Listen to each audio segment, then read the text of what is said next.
l'honneur de prendre la parole à l'occasion de cet événement historique pour vous exprimer une chaleureuse bienvenue parmi nous.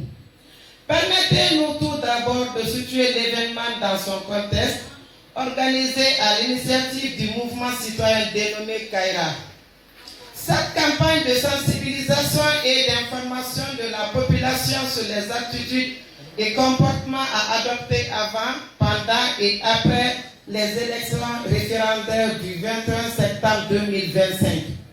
Une démarche qui traduit et matérialise notre volonté indéfectible à participer à la vie de la nation. Chers compatriotes, mesdames et messieurs, à l'aube du scrutin référendaire crucial pour notre pays, il est essentiel de rappeler l'importance d'un processus électoral apaisé, pacifique et inclusif. Chaque voix compte, chaque opinion mérite d'être entendue. En se cultivant le dialogue, l'union sacrée et en faisant preuve de tolérance, que nous pouvons construire ensemble un avenir meilleur pour une belle nation de la République de Guinée. Engageons-nous massivement à promouvoir la paix et l'harmonie, quelles que soient nos différences politiques. Soyons des acteurs de changement en évitant la violence et en privilégiant l'intérêt du peuple. En cette période, réaffirmons notre attachement aux valeurs démocratiques, servant d'exemple pour le continent africain et le monde entier.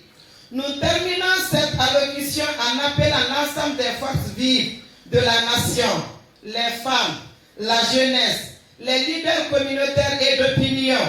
Ensemble, unissons nos forces pour devenir, d'assurer la stabilité et la prospérité de notre pays, la République de Guinée. Vive une élection référendaire réussie et apaisée. Vive la paix et l'unité nationale. Vive le mouvement Kaira. Je vous remercie.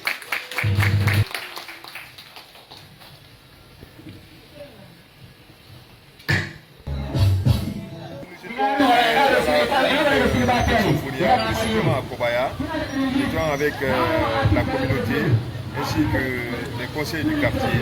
Nous avons travaillé sur ces messages de sensibilisation et de la population sur les attitudes et comportements à adopter lors des élections référendaires du 21 septembre. Donc, du 21 septembre, je veux dire. Donc, nous avons sensibilisé la population sur comment il faut voter, n'est-ce pas? Quelles sont les attitudes qu'il faut adopter. Et aussi, on a sensibilisé les gens à promouvoir la paix et l'unité nationale, à éviter la violence et voilà les messages que nous avons transmis ce matin. Nous avons été accompagnés par monsieur le président du conseil du quartier ainsi que les chefs secteurs et on a demandé à ce que tous ceux qui ont pris part à cet événement et que les gens et les autres puissent véhiculer le message et relayer au maximum. Et nous avons aussi amené les gens à